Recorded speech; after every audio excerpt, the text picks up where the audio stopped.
Hi everyone, Namaskar. Welcome to the 17th World Education Summit with our next panel, with our next esteemed panelist from Pan India. And we are going to discuss on inculcating diversity in education, building a global workforce.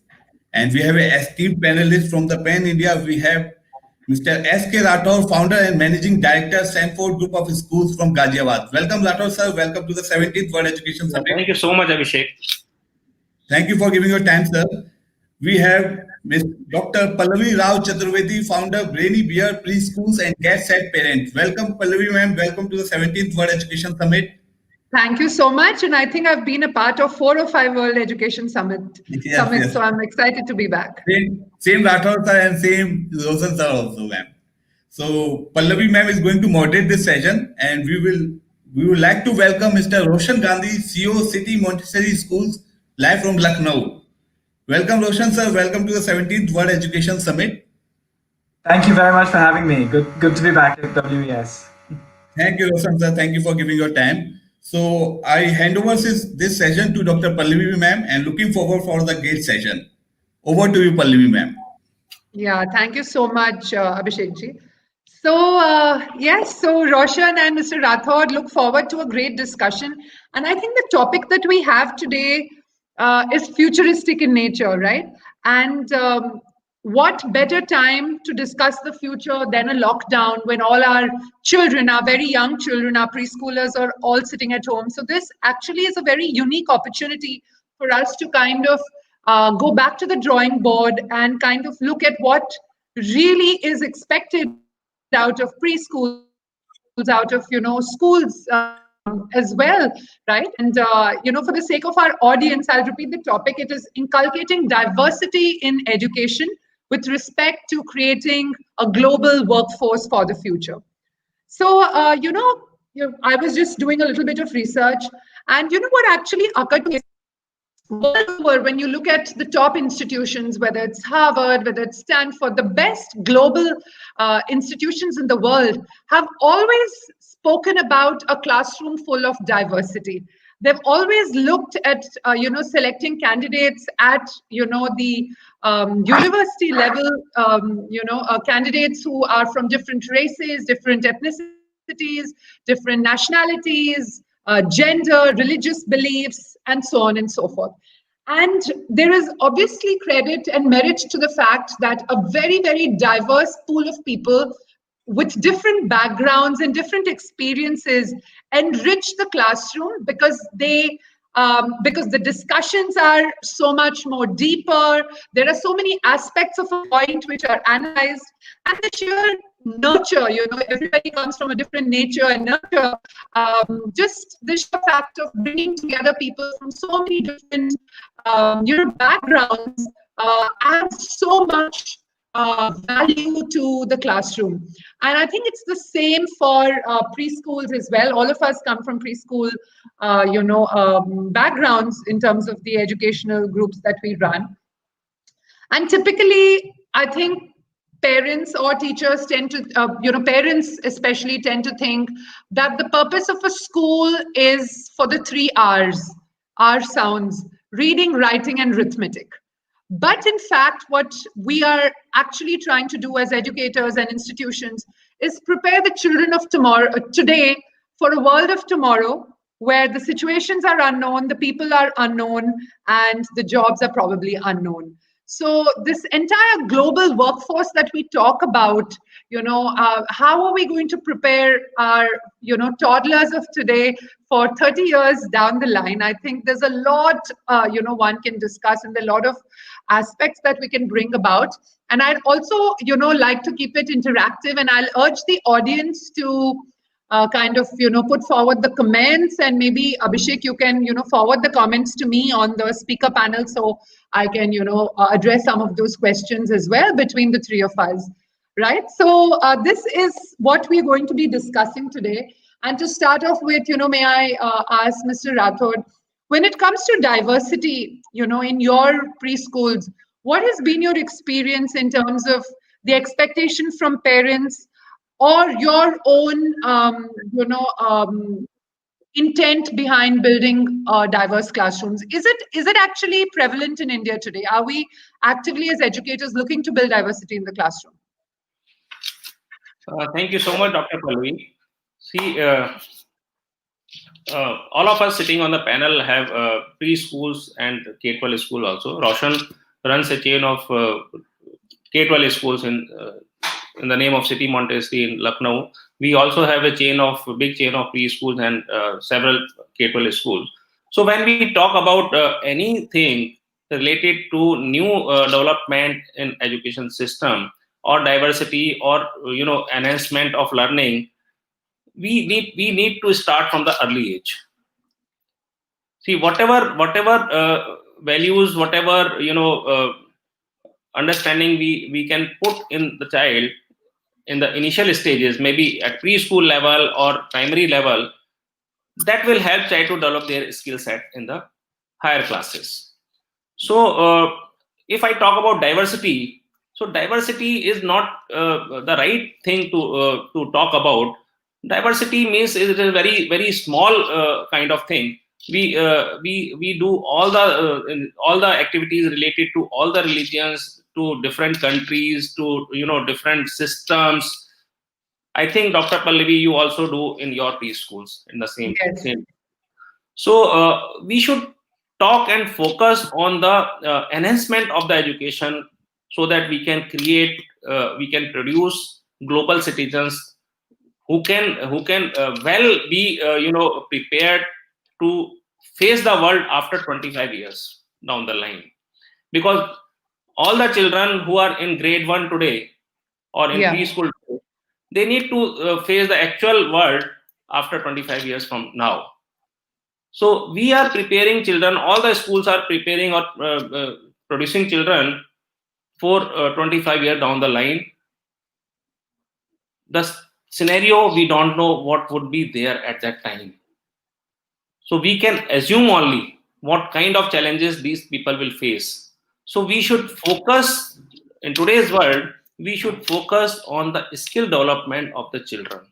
Skill means their personal skills at early age in the primary or preschool level, how to behave, their personality development, their confidence development, language development, social development. So these kind of skills we need to focus on at the early age. We need to teach them or make them understand the different cultures. We need to bring in their in front of them the global things, small activities we can create, so that whenever they'll go to for the higher education, they should understand this is the thing what we have learned earlier also. And I tell you, if I goes above, maybe in middle school, maybe grade 7, 8, and secondary school education, then I think the teachers, parents, management, and government, everyone should focus on the outcome of the education, real outcome of the education. We should focus to prepare child so that the child can understand. A teacher's role should be to understand the skill set of the child, their interest, and make them learn accordingly. What our teachers are doing today, what all the schools are doing today, we are all finishing our syllabus, we are preparing question papers, we are giving grades to them, and we are focusing on the board results. Most of the schools are focusing, targeting on the board results, so that they can get a good number of admission on the basis of that in the next session. So I think parents should understand today not to look on the board result of any school. They should look on the total personality of the child who has passed out of that school. And whenever I enter in any school of mine or any other school, in 10 minutes of time, I can judge what kind of a school this is, what kind of workforce this school is producing. Whenever I talk to any student, I can judge in 5 minutes what school is doing, what teacher is doing. So I feel in today's world, we can talk about the total personality development of the child. Confidence should be very, very high. No overconfidence. Confidence should be very, very high. Right. Child should be ready to face any challenge, not only examinations. Teachers should understand the skill set of the child, and skill development should be there at the age at the standard of 6, 7. वहां से हमें उनकी skill set को समझ के वहां से हमें स्किल डेवलपमेंट शुरू करना पड़ेगा. Then only the child would be ready for higher education, to select the right course for them for the higher education. Not only running behind the IITs and this and that. Why everybody should run behind the IITs? Why everybody should become the IT engineers? One thing. Second thing, we need to create an environment to produce more and more entrepreneurs from the school at early age. We can see many of the children at the age of 13, 14, 15, they are forming their companies. So we need to create environment. There could be more numbers, rather what they are creating their companies. There could be 1,000 times more children who can do, but we are not creating that environment. We are not encouraging students, because schools are focusing, parents are focusing, teachers are focusing on the percentage of the board examinations. So I think this is a way. So I'll come back to you. Mr. Rathor. I think you've touched on a lot of interesting points, and I want to pick on when we talk about learning-based outcomes, Roshan. I actually think that today, when you talk about learning-based outcomes, outcome is being dubbed as the percentage. It is being very conveniently dubbed as the board results or the final marks of this of the child. And I'm actually happy that the new education policy has such a rigorous assessment method in place now, as far as not just outcomes, but it is also the process and kind of looking at various aspects of learning and not just the final number, right, that we talk about. So Parak, I'm very, very optimistic of Parak as the, evaluation and assessment body, which is going to come into schools and try to really evaluate the understanding level, the conceptual, clarity that students have as an outcome of our education. But, let me go back to, bringing in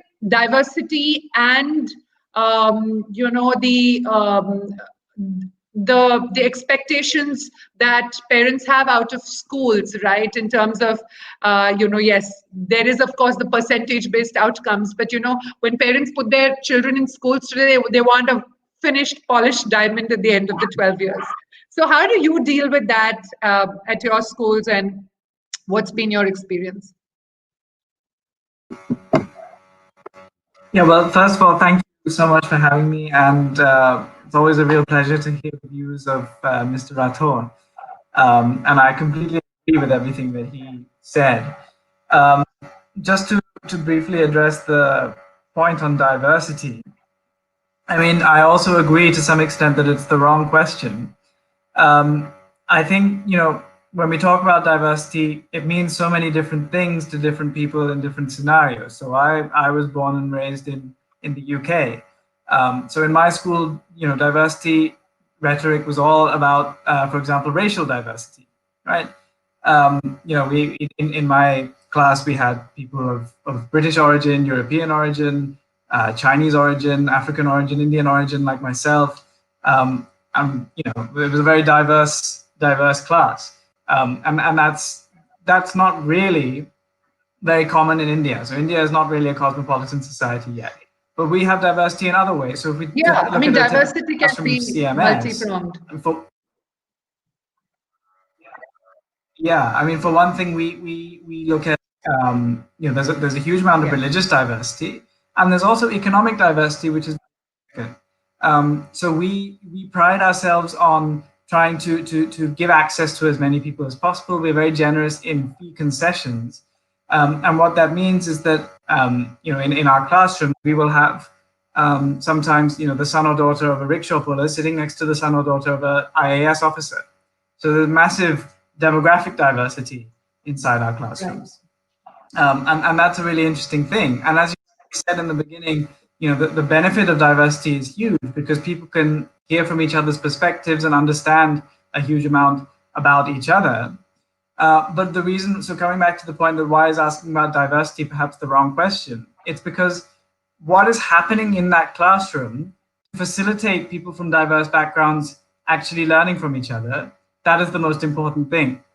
And when we're pursuing a very traditional model of educational delivery, when we are pursuing getting kids into IITs and getting 99%ers in ICSE or CBSE board exams and all of that, classes are not places where a lot of discussion takes place and there's a lot of opportunity for children of diverse backgrounds to meaningfully communicate with each other and convey thoughts to each other. So first, it all comes to the pedagogy. Right? It's got to start with having teachers who are empowered to lead classes in a particular way. It's got to start with peer work in classes. It's got to start with collaborative work taking place in classes. We need more project work where children from different diverse backgrounds are going to work together on projects. That is the way that the actual process of knowledge transfer and dissemination of the values of different cultural backgrounds will actually happen in reality. Otherwise, we can talk about diversity and we'll have children of different backgrounds sitting in a class, but they're not meaningfully, that diversity is not having a meaningful impact until and unless the pedagogy is in the right place. So we need to fix the pipeline. As you mentioned, the NEP has made some progress towards, for example, examinations becoming less based on rote learning. But that currently only exists in a sort of vision document that's the NEP. There isn't yet anything that has followed up the NEP to say how it's going to be implemented or what it's going to be look like or how on earth millions of teachers are going to be trained to suddenly develop students to work in that way instead. So there's a lot of work to be done, and I wouldn't hold our breath and say that that's coming very soon and the NEP is going to save everything and change everything. So we need a 20-year rollout process. Yeah, by the time it's rolled out, the next national education policy will be ready to come on board. So we need to start at the level of our own schools. Yeah. To do that, we need to start by, I think, multi-stakeholder engagement. Start by engaging the parents, because they are the ones who sometimes don't understand when we try to introduce new and better ways of learning in the classroom. They say, oh, why is my child not copying things in the copybook? They start complaining. So you need to start educating the parents first. Then you need to start training the teachers so that they're in a position to actually meaningfully impart new pedagogies in the classroom. And then that'll be the place where we can build up a child-centric model. And over time, hopefully, as Mr. Rathor was saying, move towards, building up good character in children, building up good sense of citizenship in children, building up a sense of collaboration amongst children, empowering children to have thoughts and beliefs and views about how they can make a positive impact in the world, and then communicate that to other people, empowering children to think critically about all the things that they're doing and how they can make contributions to society. These are the things that we have to do, and that starts from the school, engaging with its parents, training its teachers, and changing what happens in the classrooms. And that can be done even within the existing system of education, because ultimately, worst case scenario, even if we don't change the board exams, we only have to subject these children to that horrible way of working in class 10th and 12th. And in all the other years, we can still do, good things and change what's happening in the classroom in a good way. Yeah. So it all starts from the level of schools. Right. No, that's you're right. I mean, it's not going to happen immediately, and I think each of us have to play our parts within the sphere of the parental community and the students that we have. So I run a parenting the YouTube channel, which has one of the most when the national education policy came out, one of the areas which came out as a huge emotion for people was the multilingual aspect of it. Because now when we talk about the 3-language policy, I think if there is one thing most diverse about our Indian classrooms, it's probably the language, especially in the southern states. So in the Hindi belt, not so much. You have pretty much, the bulk of the students coming from a Hindi background. But otherwise, Maharashtra and below, it's very common to find 8 to 10 languages in a classroom. And now that the policy talks about a 3-language policy where, schools and parents can decide about bringing in mother tongues into the classroom. There is no first language, second language, third language concept. You can pick 3 languages. This, has brought about a lot of debate on how is it really going to happen, and, are our teachers equipped, are our schools equipped, and all of that. But the fact of the matter is today, when you talk about, a society of monolingual education, it is very, very outdated. And there are enough theories to prove that, a child learns best, especially during the early years, the kindergarten years and the primary years up to grade 5. They learn very well. Their understanding of concepts is much stronger, etc. So I want to kind of get into that a little more in terms of what it could mean to parents over the next, couple of years as we see the policy being rolled out. So, Mr. Rathor, from your schools, how do you think you can promote a culture of multilingual backgrounds coming into class, and how do you think practically school owners or promoters can really train teachers and students to handle 8 or 10 languages in the classroom? I think there's no need to train teacher for 8 and 10 languages. In any ways, wherever we have branches in any region, like we have branches in Karnataka, we have branches in Maharashtra, we have branches in in different states. Tamil Nadu we have branch, J&K we have branch. Yeah. So when we spread our wings in different states where language is different other than Hindi or English, yeah, then we have to hire and train a teacher for that particular language. If child adopts, government or NEP document talk about the regional language. NEP document never talk about 8-10 languages at the same time in the classroom.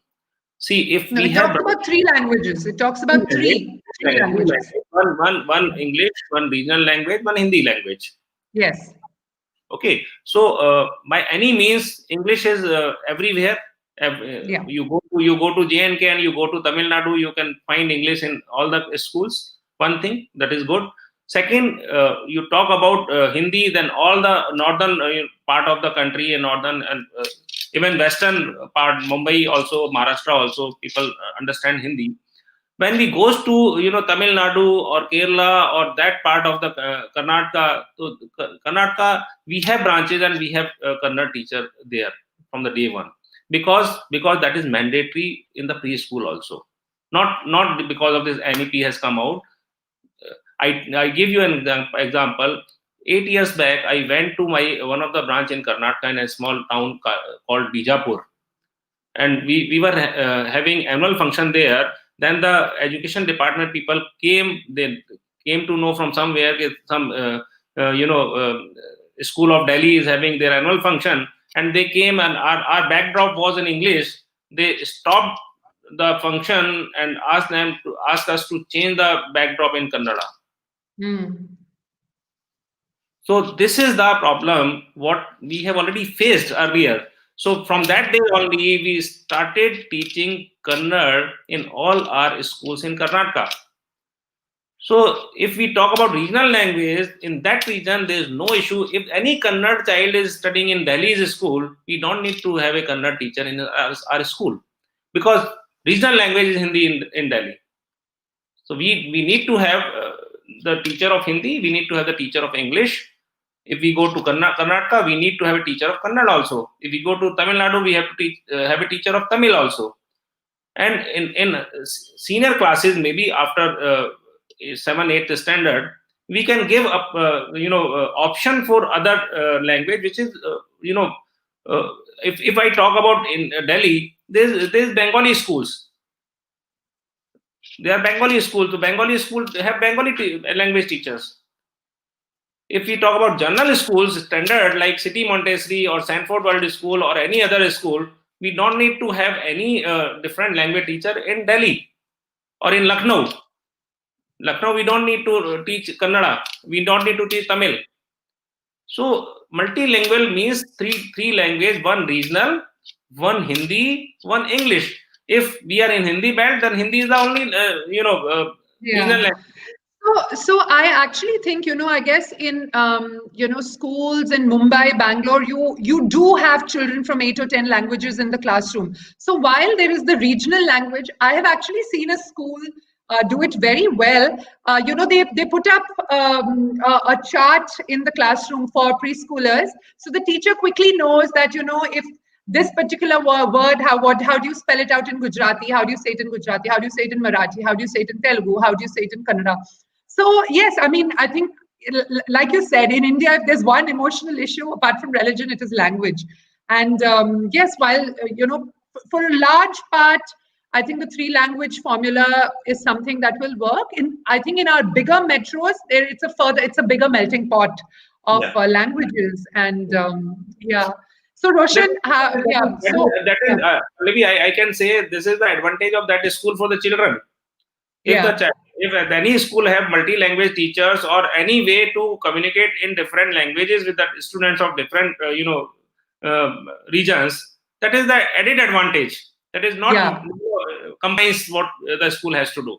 Yeah, so essentially what we're saying is parents need not worry. And, it is, yes, every Indian parent is worried, will my child learn English finally? And, it should not be, it should not be compromised. So I think the point of the policy is also to bring about the fact that, a child is capable of absorbing multiple languages at one time. Brain development theory says that. I grew up in Karnataka, since you brought up Karnataka, and I can speak fluently 7 languages because that's how the environment was. It was so multilingual in nature. And children pick it up very easily. So, this confusion of multilingualness shouldn't affect too much. So, Roshan, what has been your experience? You've studied abroad, in your school days, and like you spoke about. So, in a hardcore Hindi belt, so when you're in Lucknow, how do you think you can bring about some more exposure of languages? What's been your thought on that aspect? 7 languages is really impressive. Wow. I mean, what I would say is, first of all, I welcome really this thing in the NEP because it is a evidence-based policy. And, a lot of policy, unfortunately, in this country is not evidence-based, but this is one which is evidence-based because there is clearly great advantage to developing cognition at a young age through developing languages. And what's more, there's a lot of evidence to show that the idea of, for example, English medium education is not actually necessarily the most effective way to instill English learning. Sometimes teaching as a second language is more effective, especially at early years. And we've all in India been indoctrinated into this idea that English medium is the best, but the evidence does not necessarily support that. So I think it's great that the NEP is encouraging much more, regional language-based teaching and mother tongue teaching, and I think that will instill also stronger connection of children to their local cultures, to their family backgrounds, to their heritage, and I think that's important. I mean, if we talk about citizenship, it starts at home, and you need to feel like you have a strong identity which is related to your home. Now, being in the Hindi belt in UP, we're lucky in a way because we don't have to teach 3 languages, because the mother tongue and the English are covered in 2, and the mother tongue is also the national official language.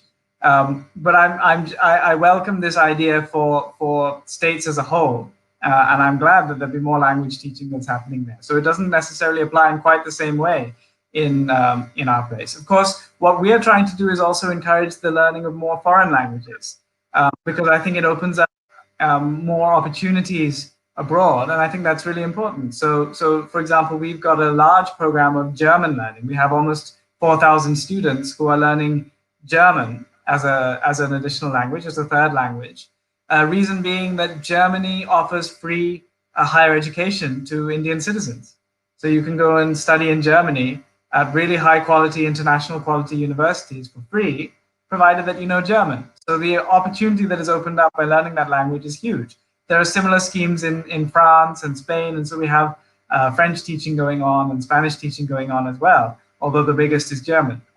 So I think that's also really important. So apart from just teaching the mother languages, you can really broaden students' horizons and opportunities if you teach them more foreign languages and give them that choice. So I think that's really important as well.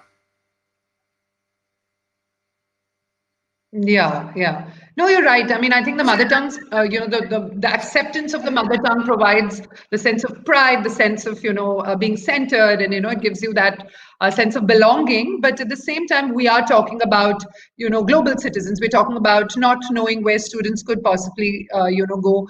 And Indian students being what they are, like you said, the world has open arms to welcome our Indian students into universities all over.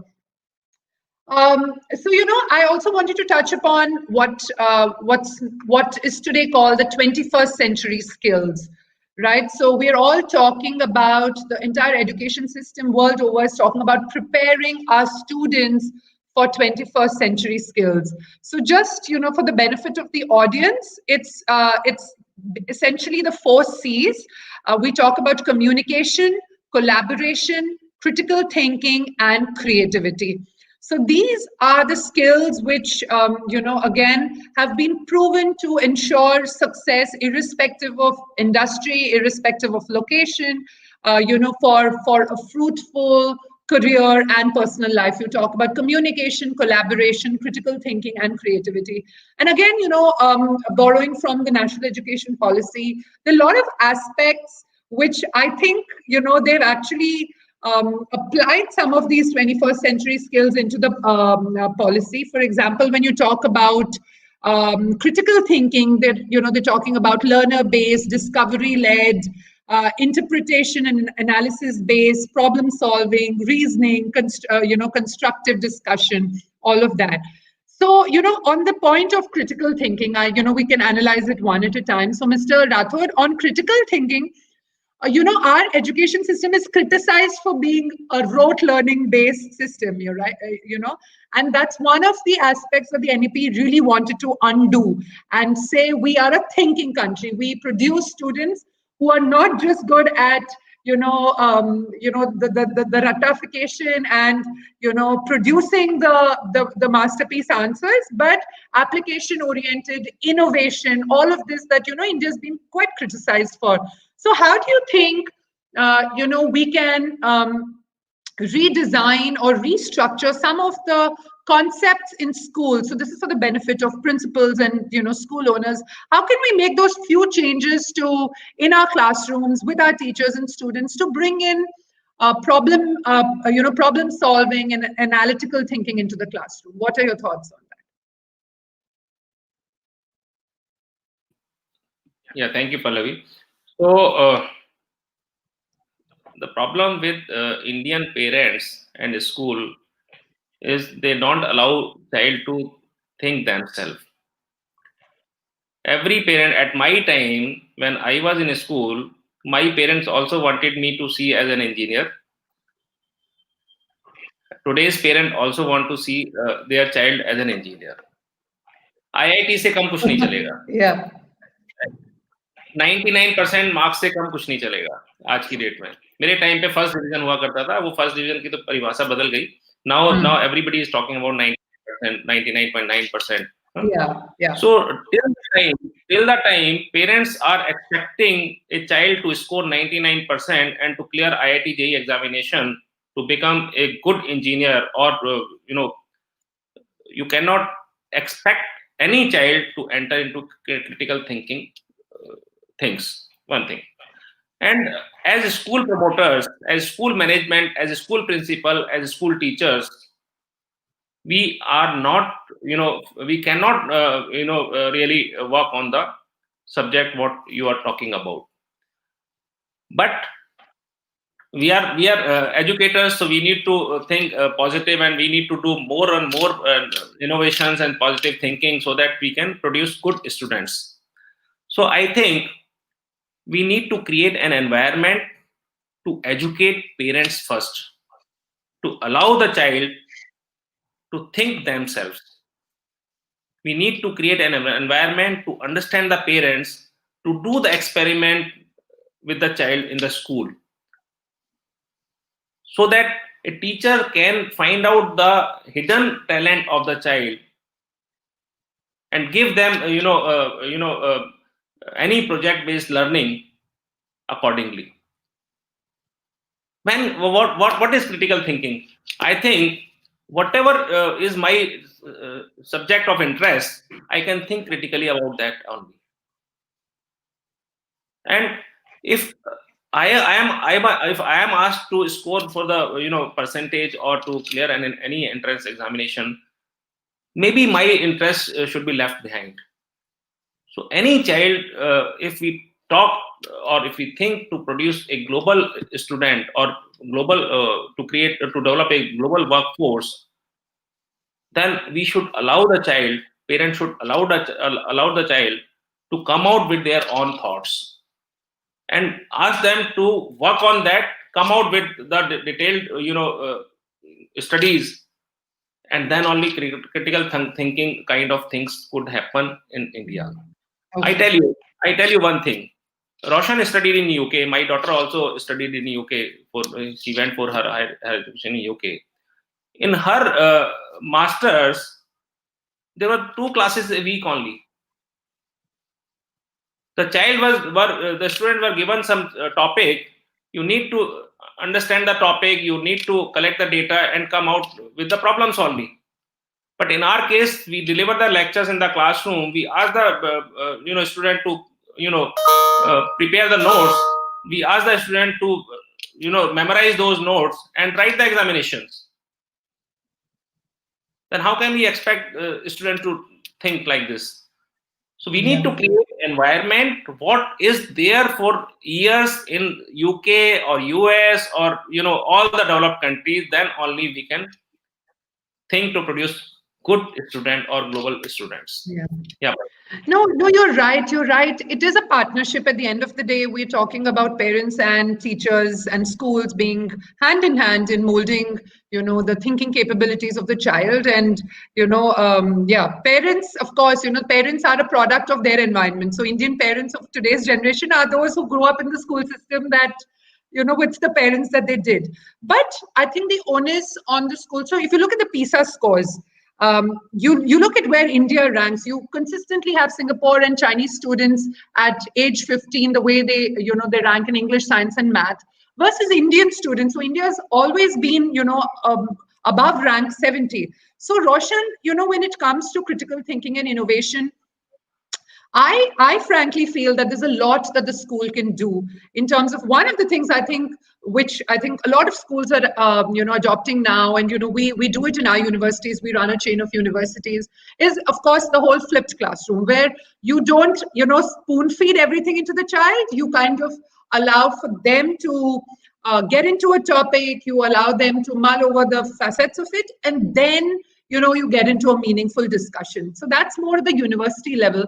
But Roshan, what do you think, in terms of, because, I wanted to stress upon this because innovation is really one of the pain points that, the Indian workforce is criticized about. We're great at replication, at enhancement, at renovation, but what about the innovation? So what about innovation in the classroom, in the teaching innovation? Roshan. Well, I'm glad you brought up the example of PISA because it actually illustrates something important about where we're starting from.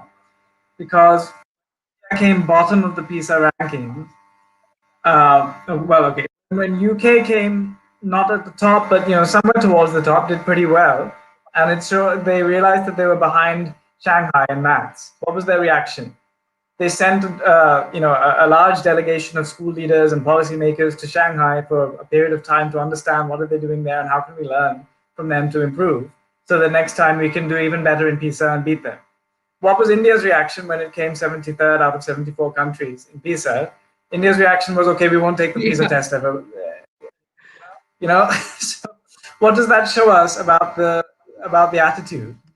First and foremost comes that there needs to be a spirit of learning, of wanting to improve, of driving towards self-improvement and school improvement. That desire needs to be there right from the top down. Now, fortunately, that is there in many schools, in many school leaders, in many teachers. It's not at a system level, so it's at the level of individuals who want to make a difference and who are passionate. So if we really want to talk about improving things at the system level, it needs to that culture needs to start from the top down.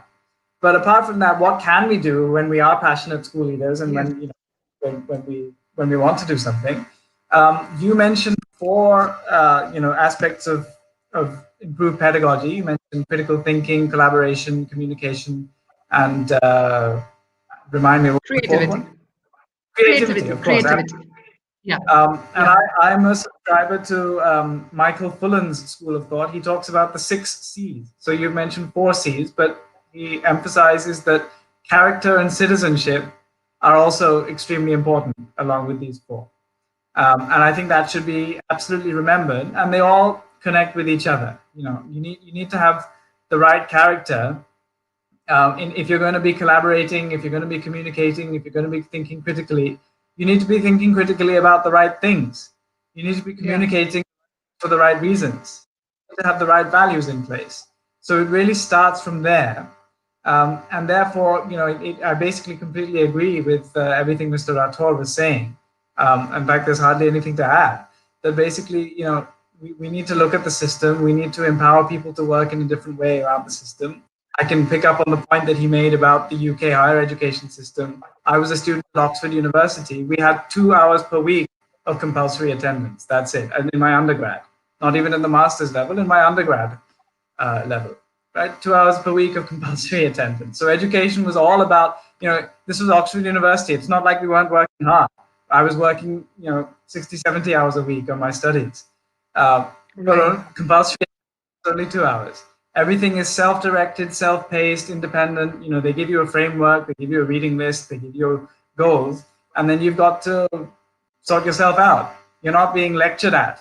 And right now, we're miles away from that. And at universities here, I see students being treated like children and wearing a uniform and going there and they have a curfew in their hostel, and I can't understand any of it. It doesn't feel like higher education to me. It feels like class 8th education to me. So those changes really need to come in right from the school, the high school level and upwards. And again, I repeat, it needs to come back to engaging the parents first and foremost, so that they understand and they buy into this idea that education needs to look different, so that they support the school and the school tries to make changes. And then there needs to be really robust systems and processes of professional development of teachers, because these are advanced concepts. So when we talk about teacher training, it's not just putting a bunch of teachers in a seminar room and giving them a lecture. Rather, it needs to be very in the classroom kind of development. It needs to be a sort of iterative process of teachers trying new techniques, of peers and leaders and coaches being in the classroom and observing. And those observers are not there just to send reports and give punishments to teachers who are not pulling their weight. Actively, sit with the teacher and guide them and demonstrate good practice and coach them. And needs to be directed towards certain school improvement goals that the school will have designed in order to meet those kinds of aims of introducing these 6 C's in the classroom. So those really robust processes need to be in place, and then only will it disseminate to the child. Yeah. In fact, what's very interesting is Indian students all the way to grade 12, they're in the Indian system, they adapt so beautifully, respect which education system in the world they go out to, whether it's the US system, the ones in South Asia or UK or Germany. So it says something about, the spirit of learning that an Indian student has. And, what if we were able to take that to the next level and, provide them that board to do so much more. Very unique opportunity that all of us as school leaders have. So, maybe we have time for a last, topic before we wind up. And this comes under creativity, which is the openness and courage to explore. And I think, at the end of the day, if our schools, if our managements, if our teachers, if our parents all allow for that culture to come in where it is devoid of fear of failure, right? Because there's too much emphasis on failure, of repeating classes, of the stigma of not coming out on top. Whereas I think again it's evidence based. Any creation comes out of multiple rounds of failure. So I think our Indian school system also has a lot of fears that we are kind of we've kind of taken on upon ourselves. So what if we were able to tell coach our parents, and our students and our teachers to experiment with a different style of handling your classroom and your students, experiment with a different approach to solving a problem. So, this is something which I feel passionately about, that, if fear was removed from our education system, we can really fly with creativity. What do you say, Mr. Rathor? You are very right. Fear will be removed by the children only over a period of time, because we teacher and parents are here to create fears. We are giving them tasks कि बेटा इतना % लाना है और 80 में जाना है. Again मैं वही बोल रहा हूँ. हाँ. But I tell you, but today's children are very smart. They are very innovative. At the end of day, they do what they want to do. So because I am father of 2, my daughter is already in my business with me. My son is also with me. See, I have never dictated. Once I dictated my daughter to go for the CA entrance examination. कि चलो CA बन जाएगी तो अच्छा रहेगा, क्योंकि she did BCom. After that, she tried twice and she failed. And then I sat with her कि बेटा तुम एक एंट्रेंस एग्जाम छोटा सा पास नहीं कर पाई हो. She said कि पापा मुझे तो CA करना ही नहीं था. That's why I am not prepared for the CA entrance examination. I have appeared just because you wanted me to appear for the CA examinations. So at the end of day, she wanted to come into education sector. She did her masters in education from UK. She did very well. She was a scholar there. So today's child, you can't force any child to do what you want as a parent or teacher. So over a period of time, now the every year we have a better batch of students. Today's students are better than us. Sure, definitely. They express what they want to do, and they have their own way to convince the parents, to convince the teachers also. I think over a period of time, It will not happen in a year or two. Over a period of time, it will definitely happen. Parent and teacher and school will not be in a position to dictate their terms on the students. Yeah. No, I think the fact that these discussions are happening, right? I mean, 10 years ago, who discussed all of this? Nobody spoke about what does the child want to do. Like you said, 3 Idiots mein jo dikhaya hai na, matlab paida hote hi doctor, engineer mein slot kar diya. The fact that our community is now at least addressing this. I have a 3-year-old boy and an 8-year-old girl. And the last thing I want is to have an assembly line, model of what my children are going to be, or I mean, you don't want that. And I think the awareness levels of parents being educated, being well researched, Google, we have the Google doctor, parents, everybody is on Google today, and I think everybody has the best interest. So yes, I think the hope is for a freer learning environment that we talk about. So Roshan, closing thoughts from you on this? Yeah, absolutely agree with Mr. Rathor. I would just say that, people keep asking me in these webinars, how do you make creativity in classrooms? How do you boost creativity in classrooms? And I say, well, don't ask me, ask the teacher. And the reason I say that is because actually, creativity in classrooms, there's so many millions of ways of doing it, right? And what works in one classroom, what works for one teacher is different from what works from someone else. And how to make creativity happen for students, it depends on the backgrounds of those students and the various competencies of those students. And it depends on the style of the teacher. And we need to be creative about creativity. If you want children to be creative, the teachers need to be creative, and they need to be given that freedom and space to do it. So as school leaders, the thing we can do is create an environment where there is trust, where there is support, where teachers are encouraged to experiment and take risks and try new things. And that is the way to foster creativity in classrooms. So I think, it's all about creating the right environment and spirit and culture in school organizations. And that way, creativity can flourish organically. Yeah.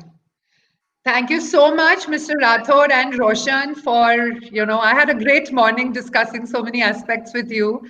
And I think the final appeal to all our parents here is that, trust your child to fly. It's okay to not do some things within the norm all the time, because really the way, the child is in school in your city is not the way, things are globally. So, allow for that uniqueness of character to come out, the uniqueness of the personality to kind of emerge. And, we don't want clones of ourselves. We want better versions of ourselves. And the same goes for school management, school teachers, school principals. Allow the teachers to experiment, allow the kids to experiment. And finally, we're all in this together to create, a better future for ourselves. So, yes, thanks so much. And thanks again, World Education Summit, for having me here, having all of us, and putting this very interesting topic for us to brainstorm on today. Thank you. Thank you, Pallavi ma'am. Thank you for wonderful moderation. And thank you, Rathor sir, for giving your best ideas and innovations. Thank you, Gandhi sir. Thank you very much for putting your time and sharing your ideas across all education stakeholders. So I request Rajeshwar so that we can give the token of appreciation, the speaker certificate to Roshan Gandhi, the CEO, City Montessori Schools, Lucknow. Thank you, Roshan sir. Thank you for giving your precious time to us. And Thank you speaker for having me. certificate goes to S.K. Rathor, founder and managing director, Sanfort Group of Schools, Ghaziabad. Thank you, Rathor sir. And speaker certificate is presented to Dr. Pallavi Rao Chaturvedi, founder, Brainy Bears Preschools and Get Set Parent. Thank you, Dr. Pallavi ma'am. Thank you for joining us World Education Summit. Thank you so much. Thank you. I request all my audience that if you have any question, you can follow all our esteemed panelists on their social handles as well. They are very active on the social media also. And if you have any query, you can directly drop on their social media. And also you can put your questions at education@digitallearning.in so that we can mail to the questions to the panelists. And if they revert, we will get back to you. Thank you, everyone. Thank you for joining. And from this, we are moving to the lunch break. After that, we will move to the next session. Thank you. Thank you very much.